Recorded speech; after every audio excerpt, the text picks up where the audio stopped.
teman-teman, di sini saya akan menjelaskan perubahan iklim global. Jadi, perubahan iklim global ini merupakan suatu perubahan jangka panjang dalam pola cuaca tertentu di suatu wilayah. Maka, perubahan iklim ini sendiri sering dikaitkan dengan pemanasan global. Apa sih yang maksud dengan pemanasan global itu? Pemanasan global adalah kenaikan pada suhu bumi yang kemudian berlangsung selama satu dekade atau lebih, di mana salah satu penyebabnya adalah perubahan iklim. Selanjutnya, iklim merupakan rata-rata cuaca yang juga menjadi penanda keadaan atmosfer dalam suatu kurun waktu tertentu. Iklim juga didefinisikan sebagai ukuran variabilitas kuantitas serta rata-rata yang relevan dari sebuah variabel tersebut, yaitu curah hujan, temperatur atau angin pada suatu periode tertentu yang umumnya merentang dari bulan hingga tahun atau bahkan jutaan tahun.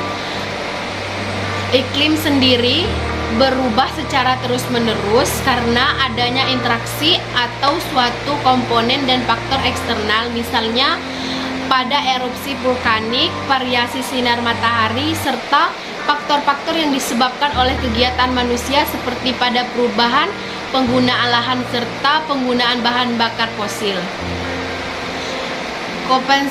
Konvensi Perserikatan Bangsa-Bangsa atau PBB sendiri mengungkapkan perubahan iklim ini disebabkan oleh aktivitas manusia, baik itu secara langsung maupun tidak langsung.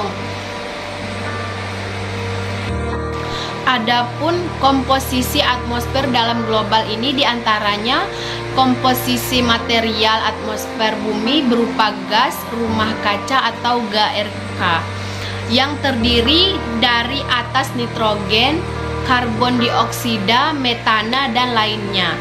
Pada dasarnya, gas rumah kaca sendiri dibutuhkan untuk menjaga suhu bumi tetapi dalam keadaan stabil.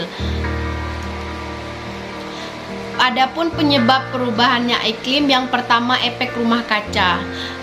Gas rumah kaca sebagai penyebab perubahan iklim pertama dan berasal dari gas-gas rumah kaca. Ada beberapa gas di atmosfer bumi sendiri turut berperan dalam halnya. Misalnya pada kaca di rumah yang merangkap panas matahari kemudian menghentikan agar tidak bocor kembali ke angkasa. Yang kedua, peningkatan emisi. Penyebabnya dari peningkatan emisi yang diakibatkan oleh ulah manusia sendiri, misalnya pada pembakaran minyak, batu bara, dan gas yang akan menghasilkan nitrogen oksida dan karbon dioksida. Seperti contohnya, pohon sendiri membantu mengatur iklim dengan menyerap CO2 dari atmosfer. Karenanya saat terjadi penebangan, efeknya menguntungkan kemudian hilang dan karbon yang tersimpan di pohon tersebut akan dilepas ke atmosfer. Yang ketiga, pemanasan global. Penyebab perubahan iklimnya tentang pemanasan global ini seperti contohnya pembangkitan listrik dan instansi industri lainnya ialah penghasil CO2 utama. Suhunya rata-rata 0,85 oC habis sih beb. Yang ketiga, pemanasan global. Dari masing-masing 3 dekade terakhir ini sendiri lebih hangat dibandingkan dekade sebelumnya sejak pencatatan mulai dilakukan, yaitu pada tahun 1850-an. Para ilmuwan tersebut mengemukakan pendapatnya mengenai penyebab pemanasan global adalah aktivitas manusia. Yang keempat, perubahan orbit bumi. Penyebabnya karena dari orbit bumi yang mengalami perubahan itu sekitar 8.000-an tahun terakhir terdapat siklus alami dalam iklim bumi di antara zaman es seperti periode interglasial yang lebih hangat. Usia zaman es terakhir di 20.000 tahun yang lalu. Suhu global ini kemudian naik rata-rata sekitar 3 derajat Celcius sampai 8 derajat Celcius dalam kurun waktu 10.000 tahun terakhir. Adapun dampak perubahan iklim, pola cuaca merupakan suatu bagian penting dalam kehidupan yang akan memengaruhi tanaman dan pangan, air yang dikonsumsi, tempat tinggal, serta berbagai aktivitas dan kesehatan manusia. Karenanya perubahan iklim benar-benar akan berdampak serius terhadap kehidupan seseorang. Yang pertama itu kepunahan ekosistem. Mungkin terjadinya kepunahan ekosistem yaitu pada spesies hewan dan tumbuhan adalah 20-30%. Hal ini terjadi karena kenaikan suhu rata-rata global sebanyak 1,5 sampai 2,5 derajat Celcius yang kemudian akan turun meningkat tingkat keasaman laut.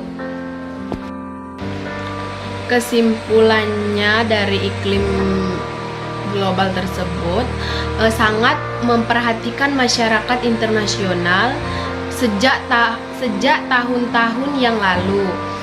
Dalam hal tersebut banyaknya upaya-upaya yang dilakukan oleh negara-negara untuk menyelesaikan dalam forum internasional, di mana pada puncaknya upaya mengatasi perubahan iklim melahirkan sebuah mekanisme penanggulangan iklim pada tahun 1992.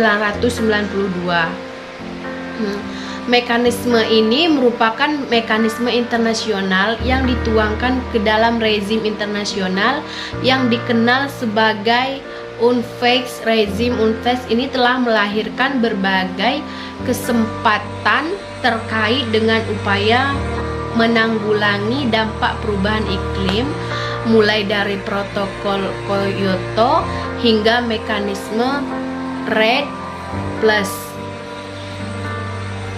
Mekanisme ini merupakan degradasi hutan. Indonesia merupakan negara dengan luas hutan terluas nomor 3 dari dunia, sekaligus negara dan tingkat emisi GRK yang tinggi. Kondisi ini membuat perubahan iklim menjadi penting bagi Indonesia. Oleh karena itu, Indonesia memiliki komitmen yang tinggi terhadap upaya untuk mengatasi dampak yang diakibatkan oleh perubahan iklim tersebut. Komitmen ini ditunjukkan dengan keikutsertaan Indonesia dalam pertemuan-pertemuan internasional yang membahas tentang perubahan iklim. Tidak hanya itu, Indonesia juga melakukan upaya penggulangan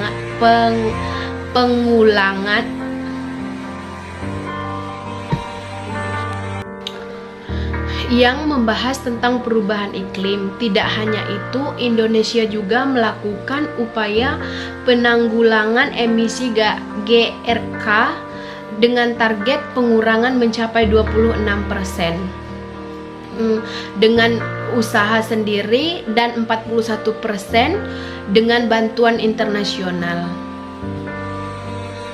Baiklah, sekian penjelasan dari saya tentang perubahan iklim global.